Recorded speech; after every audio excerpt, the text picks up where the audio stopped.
friends, welcome back to another video. Welcome back to my channel.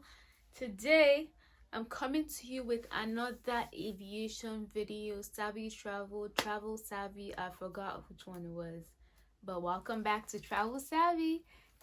Savvy travel, no, travel savvy. 5 things you must do before you leave for your flight or to prepare for your flight. Okay, without further ado, let's get into the video. I'm actually not a bad singer. I'm actually a good singer. Let's drink.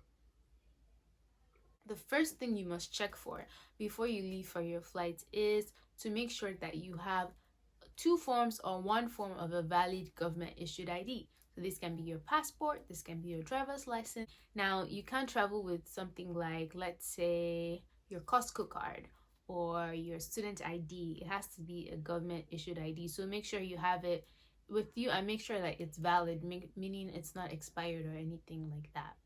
But a little side hack, you can actually travel if, let's say, you've misplaced your ID or let's say you forgot your ID somewhere. TSA will take you aside for extra screening to verify that you say who you are. And if it ever happens that you misplace your ID, don't fear not, fret not, you can still travel. It's just that TSA will have to take you separately and screen you, and it takes a long period of time. So if in case before you get to the airport, if you know that, oh my gosh, I forgot my ID, or I misplaced my ID, or I don't have my ID, or I can't find my ID, make sure you get there on time so that you can get through security quick enough, because that screening can take anywhere from an hour to 30 minutes. So you might really want to come in early. But regardless, make sure you have a form of valid ID. The second thing you must do before you travel is make sure that your flight itinerary is secure. Make sure you know your flight itinerary, and make sure that your flight itinerary make sure that your flight itinerary make sure that your flight itinerary is correct. So make sure that it's leaving from the right location and going to the right location. Okay, so if you're going from Phoenix to Los Angeles, make sure that it's Phoenix to Los Angeles, not Phoenix to Louisiana. Okay, the next thing, and also make sure that you coming back, it says Los Angeles to Phoenix and not Louisiana to Phoenix. Okay, you don't want to get stranded. Third thing you must do before you travel is to make sure that you have packed at least 2 to 3 days in advance.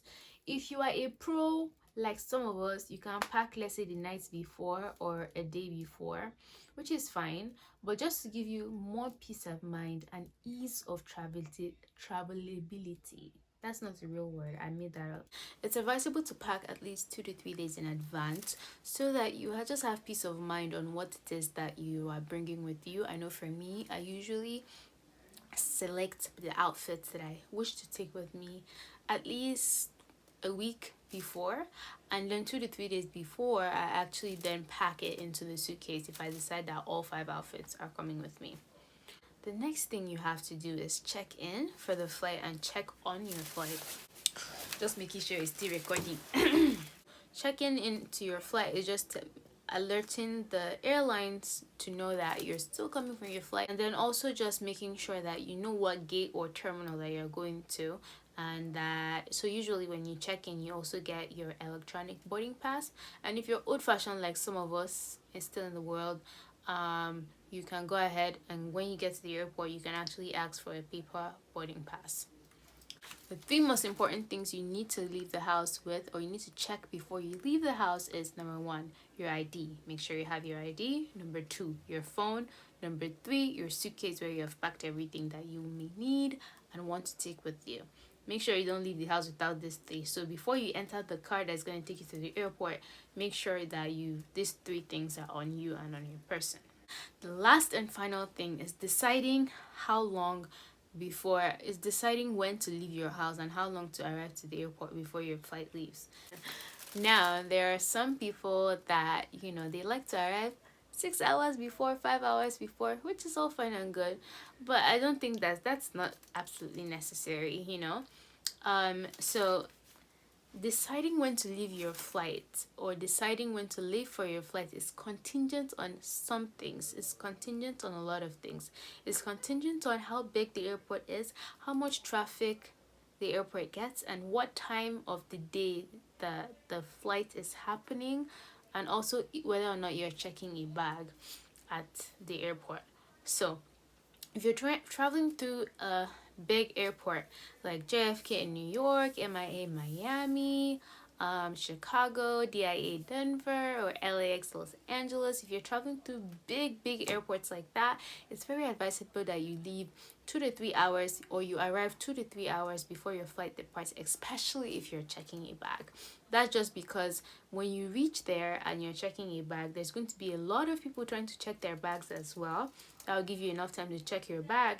And if you think there's a long line before you're checking your bag, just imagine the line going through security, especially if you don't have any of the privileges that allow you to go through security fast. And those privileges are TSA pre-check, clear, or first class, or any special other airline privileges. So if you don't have any of those, fortunately, you're going to have to arrive 2 to 3 hours before your flight. I also said it's contingent on when the flight is happening. So unless you're looking at the board and noticing when every single flight is leaving around the time that your flight is going on, that's not completely necessary. I know that for the Phoenix airport, for example, most flight leave from 4 a.m. in the morning till 3 p.m. That's where majority of the traffic that comes through the airport happens. And any flights from 4 p.m. to about midnight, it's pretty free for all. Like it's not that busy. So like I wouldn't arrive 2 hours before, an hour, especially if I'm not checking back. Traveling, if it's a smaller airport, then you can kind of gamble and just go with an hour 30. I didn't say leave your house an hour and 30 minutes before your flight. I said be at the airport an hour and 30 minutes before your flight. If it's a smaller airport, an hour and 30 minutes before your flight if you are checking a bag. If you're not, an hour should be fine. 45 minutes, especially if you don't have any of those privileges I told you about. Yeah, I feel like I should say that again. Ooh, I'm out of breath. So, if you're traveling through a bigger airport, you want to arrive at least 2 to 3 hours before your flight if you are checking a bag. If you're traveling through a bigger airport and you are not checking a bag, an hour and an hour 30 should be good because you're only going through security, so you don't have really a lot to worry about. Yeah, like I said, don't leave your house 2 hours before. If your flight is leaving at 2 o'clock, you should be at the airport, be in the terminal, be in the airport. We're going through security at 12 o'clock, okay? Or checking your bag at 12 o'clock. That brings me to the end of the video. I hope you guys enjoyed it. I hope you travel savvy, contingent on when your next flight is. Stay blessed, stay safe, mask up, and see you at your next destination. Bye.